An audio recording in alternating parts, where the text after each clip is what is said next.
இது பொன்னாங்கண்ணி கீரை. கண்ணுக்கு ரொம்ப நல்லது. வைட்டமின் ஏ சத்து நிறைந்தது. பார்த்தா மருதாணி இலை மாதிரி இருக்குது.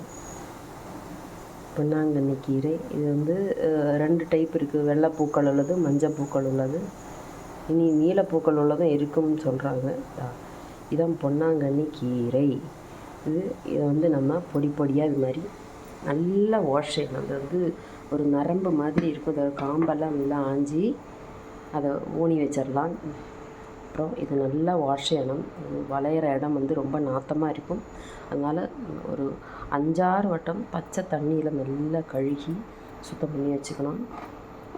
அதுக்கப்புறம் இது மாதிரி பொடி பொடியாக அரிஞ்சு பயறு செருவருப்பு இருக்குது இல்லையா, செருவருப்புனா பாசிப்பயறு வேக வச்சு மஞ்சப்பொடி காயம் போட்டு வேக வச்சு இதை தனியாக உப்பு போட்டு வேக வைக்கணும். வந்துட்டு அந்த பருப்பை இதுக்குள்ளே போடணும். தேங்காயும் பச்சை மிளகாய் ஜீரகம் அரைச்சி விட்டால் பொன்னாங்கண்ணி கீரை கூட்டு தயார் பண்ணிடலாம்.